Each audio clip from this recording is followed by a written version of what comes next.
Jamaica, a paradise island known for its beauty. Lush rainforests, white sand beaches, and crystal clear waters. It's a place of vibrant culture, reggae music pulsing with life. But beneath this idyllic surface, a hidden power structure exists. It's a world of elites, their influence reaching far beyond the island's shores. These are not just powerful individuals, they are rumored to be connected to something bigger, something shrouded in secrecy. Global networks, operating in the shadows, pulling the strings of politics and economies. Jamaica's history is one of resistance, of fighting for freedom and independence. Yet, even after throwing off the shackles of colonialism, a new form of control emerged. This documentary delves into the heart of this enigma. We'll uncover the alleged connections between Jamaica's elite and these global networks. Our journey takes us from the island's sun-drenched beaches to the corridors of power, both local and international.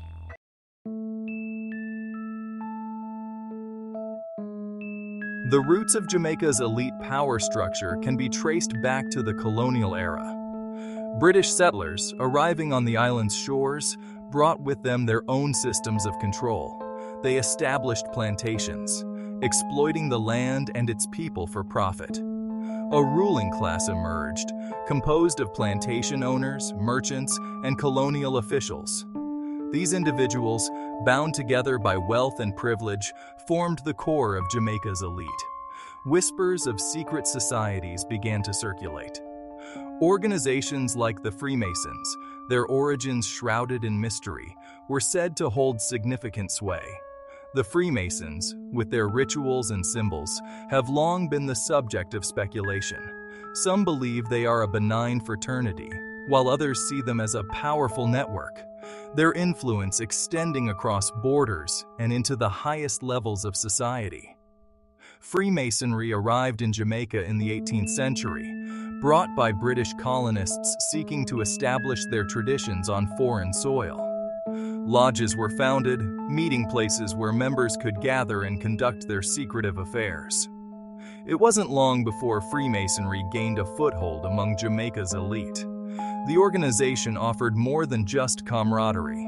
It provided a platform for networking and advancement.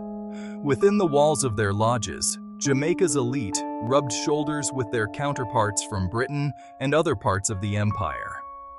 Connections were forged, deals struck. Freemasonry became a powerful tool for consolidating power and influence. The organization's influence was subtle, yet pervasive.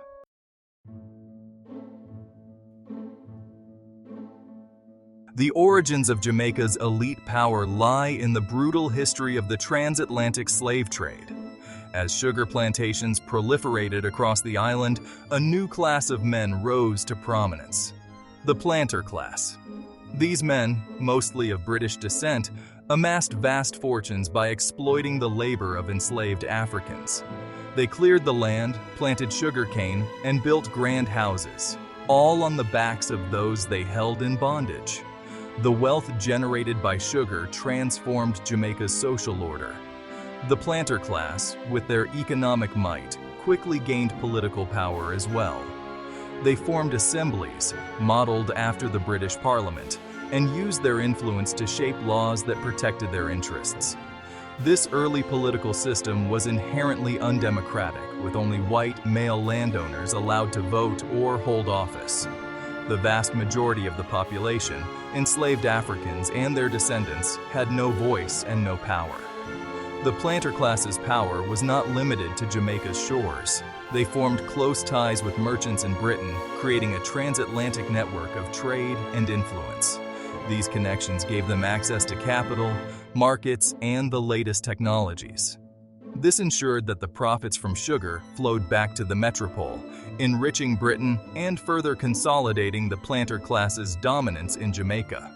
The system was inherently exploitative, with the planter class at the apex of a pyramid built on forced labor and racial inequality. The legacy of this system would cast a long shadow over Jamaica, shaping its political, economic, and social landscape for generations to come.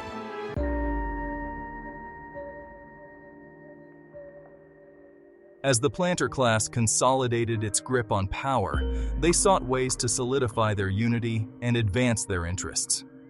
Freemasonry, with its secretive rituals and emphasis on brotherhood, provided an ideal avenue. The first Masonic lodges in Jamaica emerged in the early 18th century, established by British colonists seeking to recreate familiar institutions in their new home.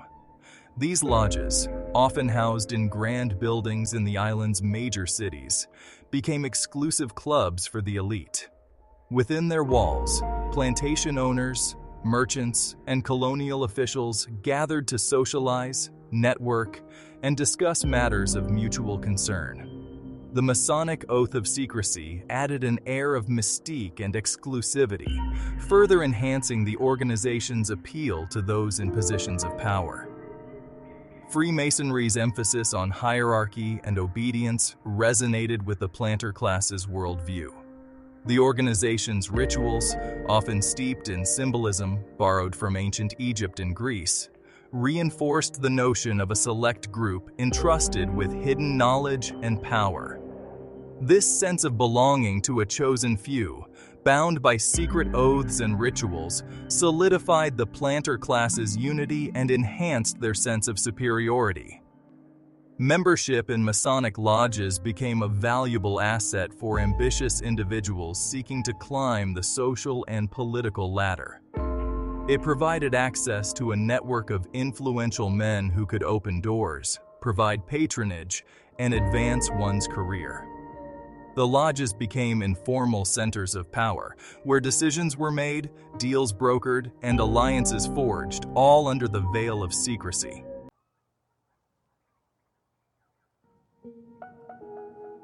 The influence of Freemasonry extended far beyond the walls of its lodges. It permeated Jamaica's political system, judiciary, and even its religious institutions. Many of the island's most prominent judges, politicians, and clergymen were Freemasons, their loyalties divided between their public duties and their obligations to their lodge brothers. This created a system of patronage and favoritism, where advancement was often based on Masonic connections rather than merit or experience. Those outside the network, regardless of their talent or ambition, found themselves at a disadvantage. This system bred resentment and distrust among those excluded from the inner circle of power. The Masonic network also served as a tool for maintaining the planter class's dominance over the island's economy. Contracts were often awarded to fellow Freemasons, ensuring that wealth remained concentrated within the elite.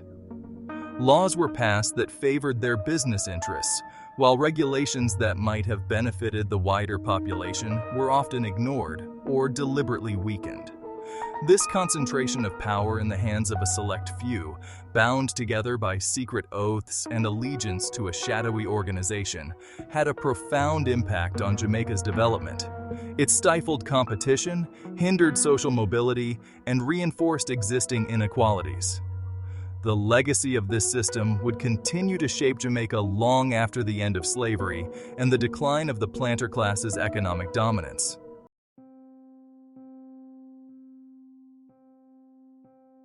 By the 19th century, Freemasonry was deeply embedded in Jamaica's power structure.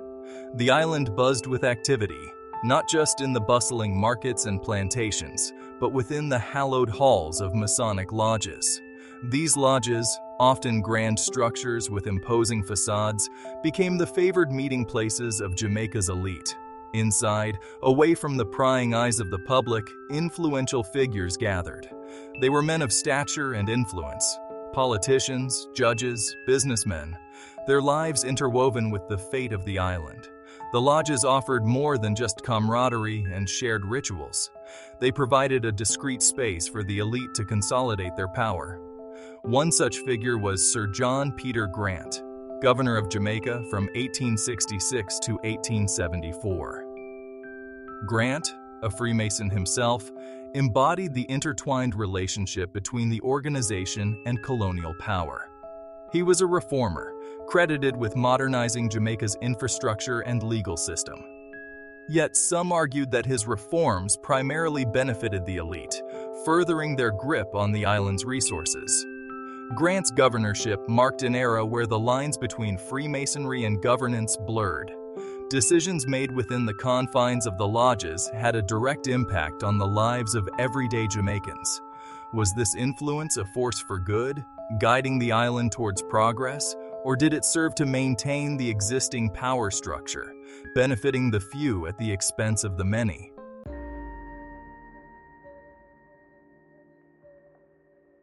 The 20th century dawned, bringing with it winds of change that swept across the globe, reaching the shores of Jamaica.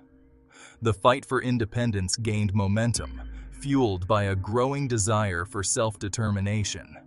Yet even as Jamaica inched closer to severing its colonial ties, the influence of Freemasonry persisted. The organization adapted, its symbols of power taking on new meaning in a rapidly changing world. Sir Alexander Bustamante, a towering figure in Jamaican politics, emerged as a symbol of this transition. A charismatic leader who championed the rights of the working class, Bustamante led Jamaica into independence in 1962, becoming the island's first prime minister.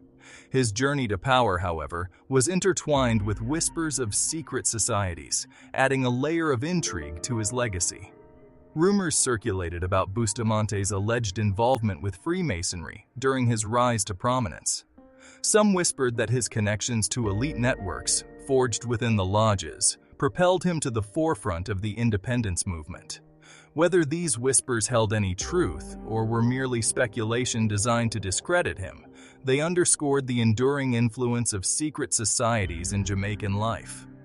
The question remained: did Bustamante utilize these connections for the benefit of all Jamaicans? Or did they represent the persistence of an old power structure, adapting to a new era while clinging to its influence? The answer, like many things shrouded in secrecy, remained elusive.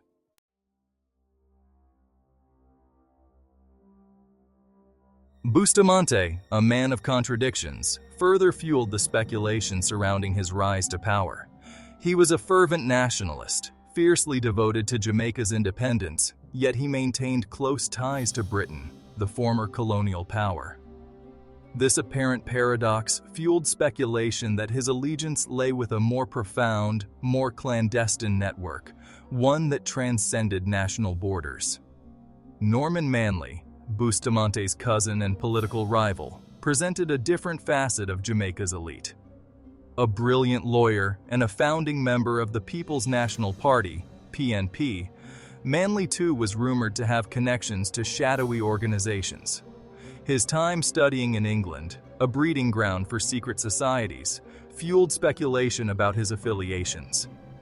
Manley's name was linked to the Fabian Society, a British intellectual movement with socialist leanings. The Fabians, known for their influence on British politics, were often suspected of being a front for more clandestine groups, their true agenda shrouded in secrecy. While concrete evidence of Manley's involvement in secret societies remained elusive, his access to international circles of power undoubtedly shaped his political career. The rivalry between Bustamante and Manley, played out on the political stage, took on a new dimension when viewed through the lens of secret societies. Were they merely ambitious politicians, vying for power, or were they pawns in a larger game, their moves orchestrated by unseen forces? The truth, as is often the case with those who operate in the shadows, remained hidden from view.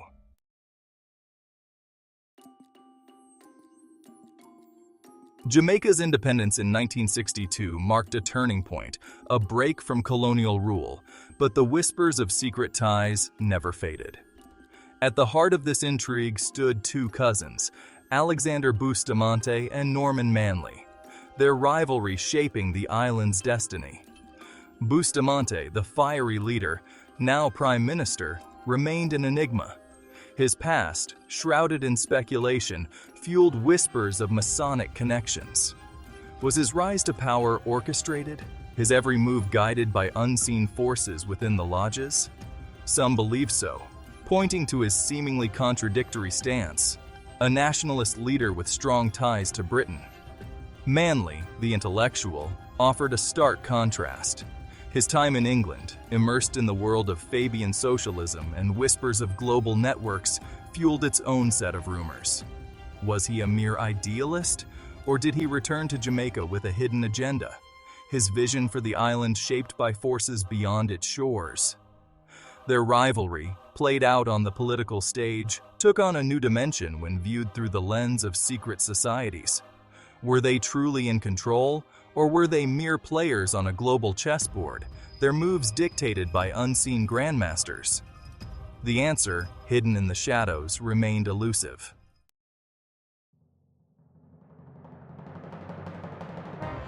As the 1970s dawned, a new Manley stepped onto the stage. Michael, son of Norman, inheriting not just a political legacy, but the whispers of secret ties that came with it. Michael Manley, charismatic and bold, embraced a socialist vision for Jamaica, aligning himself with Cuba and the Soviet Union. This shift sent shockwaves through the corridors of power, particularly in Washington. The United States, embroiled in the Cold War, viewed Manley's policies with suspicion, his socialist leanings a threat to their dominance in the region. Whispers of CIA involvement intensified, fueled by reports of covert operations and destabilization efforts aimed at undermining Manley's government. Manley, undeterred, embraced his role on the international stage. He became a vocal advocate for the non-aligned movement, a coalition of nations seeking to chart an independent course in the midst of the Cold War. This further fueled speculation about his ties to global networks, not just those of the West, but those seeking to challenge its hegemony. Jamaica, once a tranquil paradise, found itself at the heart of a global power struggle. The island's fate, intertwined with the ambitions of superpowers and the whispers of secret alliances, hung in the balance.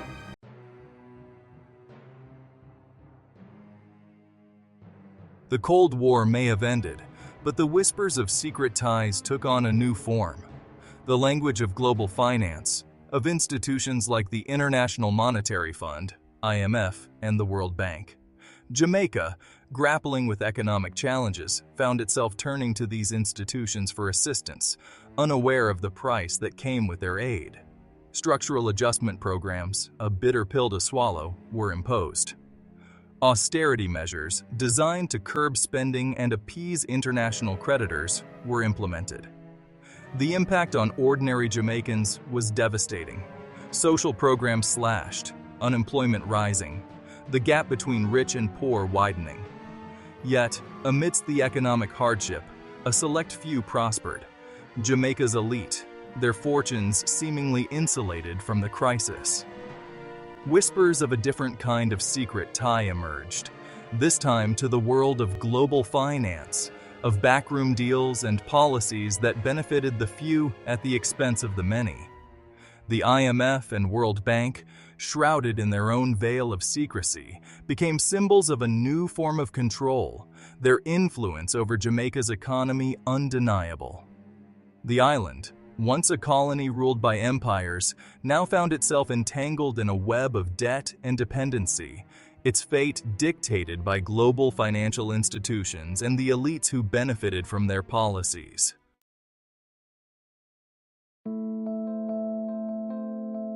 The 1970s. The Cold War cast a long shadow, dividing the world into two camps. Jamaica, newly independent, found itself caught in the crosshairs. Michael Manley, now Prime Minister, embarked on a radical path. He embraced democratic socialism, aligning Jamaica with Cuba and the Soviet Union. This move sent shockwaves through the Caribbean and beyond. The United States, wary of Soviet influence spreading to its backyard, viewed Manley with suspicion.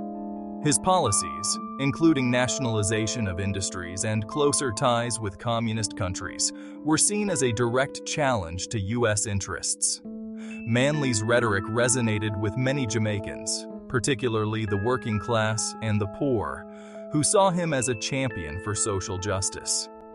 He promised to uplift the masses, to break the chains of poverty and inequality that had plagued the island for generations.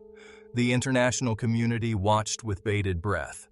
Would Jamaica become another domino to fall to communism, further tilting the balance of power in the region? The stakes were high, and the stage was set for a clash of ideologies and geopolitical maneuvering.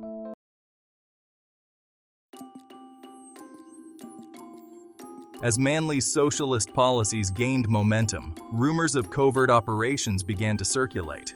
The CIA, notorious for its meddling in foreign affairs during the Cold War, was suspected of orchestrating efforts to destabilize Manley's government. Whispers of arms smuggling, propaganda campaigns, and even assassination plots filled the air. Evidence, often circumstantial and shrouded in secrecy, pointed to a shadowy underworld where intelligence agencies operated with impunity. Jamaica's streets became a battleground. Political violence escalated, fueled by ideological divisions and economic anxieties. Were these merely the growing pains of a young nation finding its way, or were unseen forces manipulating events from the shadows? Manley himself believed that foreign powers were actively working to undermine his government. He accused the CIA of orchestrating a destabilization campaign to discredit him and his socialist agenda. Declassified documents, released years later, would lend credence to his suspicions, revealing the extent of U.S. involvement in Jamaican affairs.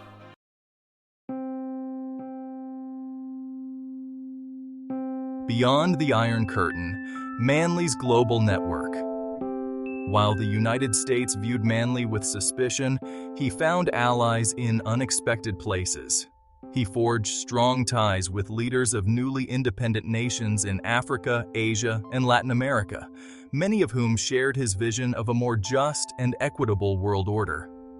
Manley became a prominent voice in the Non-Aligned Movement, a coalition of countries that sought to remain independent from both the US-led Western Bloc and the Soviet-led Eastern Bloc. He saw the NAM as a platform to advocate for the interests of developing nations, challenging the dominance of superpowers and promoting peace and cooperation. His involvement in the NAM brought him into contact with a diverse range of leaders, some of whom were also rumored to have ties to secret societies and clandestine organizations. Was Manley drawn to these networks out of ideological affinity? Or did he see them as a means to advance Jamaica's interests on the world stage? Manley's global network, spanning continents and ideologies, reflected his belief that Jamaica's destiny was intertwined with the fate of other nations striving for independence and self-determination. He saw the island as a microcosm of the larger struggle against colonialism, imperialism, and global inequality.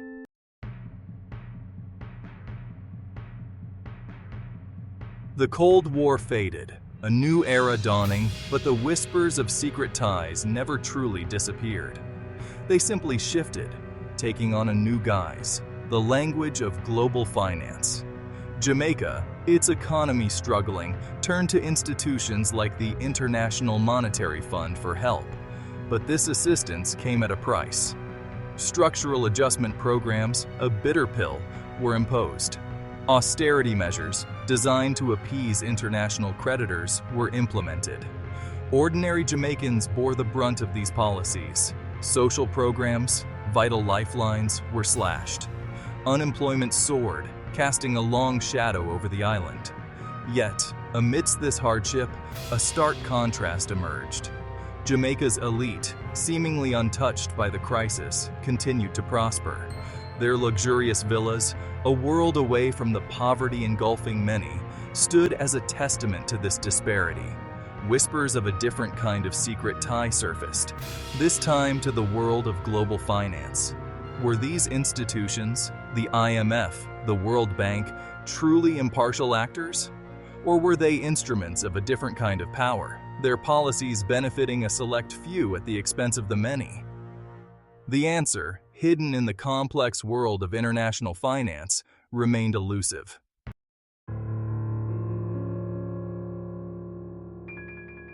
Jamaica, renowned for its beauty, sought solace in tourism. The island became synonymous with paradise, pristine beaches, turquoise waters, and the rhythm of reggae music. But this idyllic facade masked a more complex reality. The rise of all-inclusive resorts, while attracting tourists and generating revenue, created a world apart, a bubble of luxury detached from the struggles of everyday Jamaicans. These resorts, often owned by foreign companies, controlled vast stretches of beachfront property, limiting access for locals. Profits, instead of trickling down, often flowed back to foreign investors, leaving many Jamaicans with meager wages and limited opportunities. The tourism industry, while a lifeline for some, became a symbol of the growing disparity between the haves and the have-nots. Whispers of exploitation, of a system rigged to benefit foreign interests, and a select few within Jamaica grew louder. Was tourism a blessing or a curse, a path to prosperity, or a perpetuation of inequality? The answer, multifaceted and nuanced, depended on who you asked.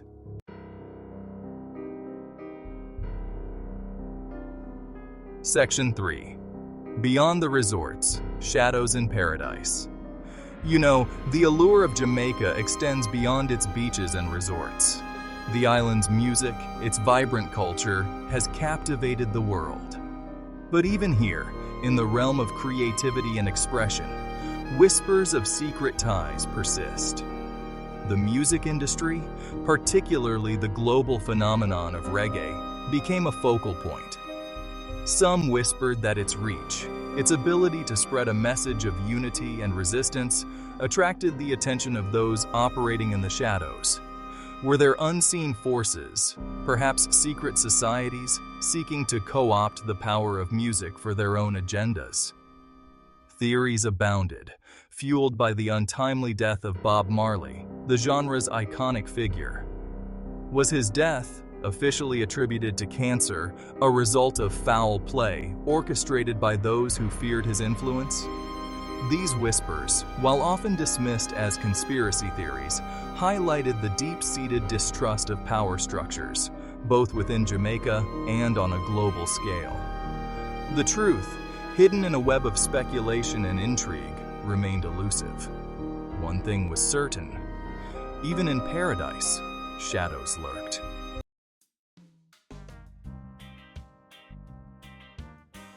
Jamaica's influence extended far beyond its shores, carried on the wings of reggae music. This powerful genre, born from the struggles and aspirations of the island's people, captivated the world with its infectious rhythms and messages of unity, resistance, and social justice. But as reggae's popularity soared, so too did whispers of secret ties, of unseen forces seeking to control its power. Bob Marley, the genre's enigmatic icon, became a focal point of these rumors. His music, a potent blend of social commentary and spiritual yearning, resonated with millions worldwide. Some whispered that his meteoric rise was aided by shadowy organizations, perhaps secret societies, who saw in his music a tool for their own agendas. Were they drawn to his message of unity, hoping to steer it towards their own ends? Marley's untimely death in 1981 at the age of 36 only fueled these speculations. The official cause was cancer, but rumors of foul play persisted. Had he become too influential, his message too potent, for those who sought to maintain the existing power structures? Was his death a warning, a silencing of a voice that challenged the status quo? The truth, shrouded in the mists of time and speculation, remained elusive. Marley's legacy, however, lived on, his music continuing to inspire and ignite passions. The whispers surrounding his life and death only added to the mystique, reminding us that even in the realm of art and culture, the shadows of power play their part.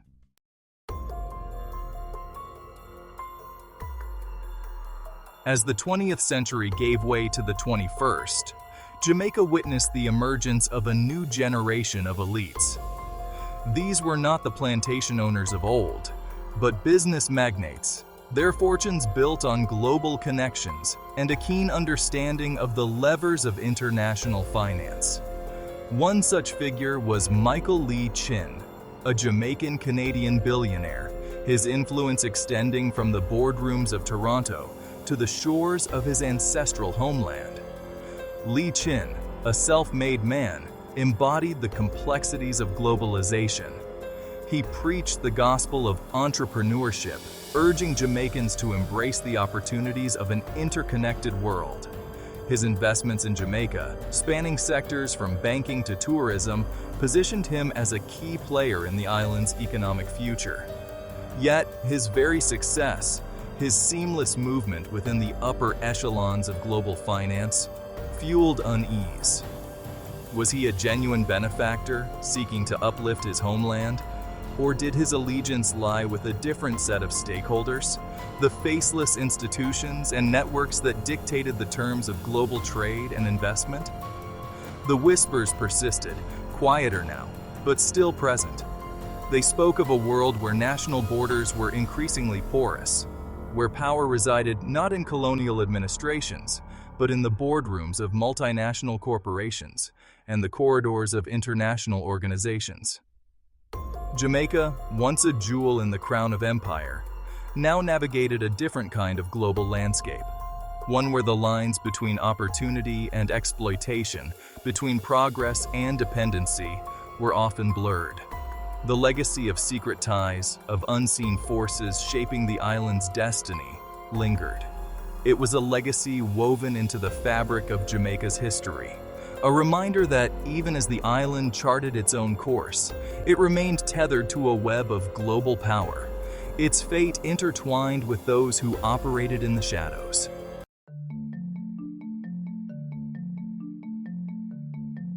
Jamaica's story is a tapestry woven with beauty, resilience, and a profound yearning for self-determination. Yet, from the colonial era's plantation owners to the modern-day titans of finance, the specter of elite power, often intertwined with whispers of secret societies and global networks, has cast a long shadow over the island.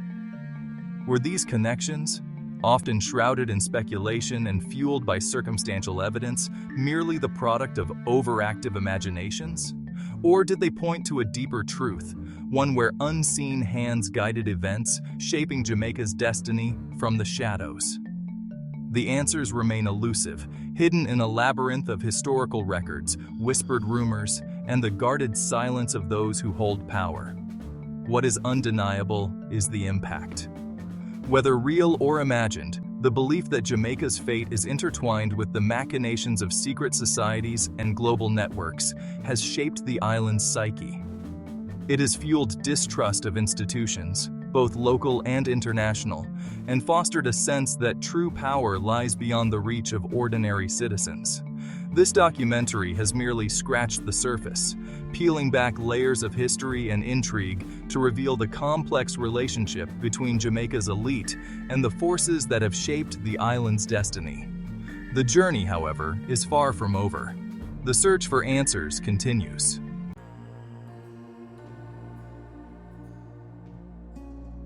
Despite the enduring presence of elite power, Jamaica's story is ultimately one of resilience, of a people determined to forge their own path. From the Maroons who escaped slavery and established their own communities to the Rastafarian movement that challenged social norms and embraced Pan-African ideals, Jamaica has a rich history of resistance.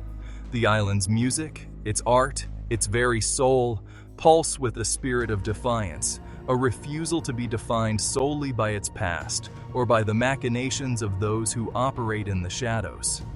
Bob Marley's music, with its anthems of freedom and calls for social justice, continues to inspire generations, a testament to the enduring power of art to challenge injustice and ignite hope. The struggle for true equality, for a Jamaica where the benefits of progress are shared by all, continues.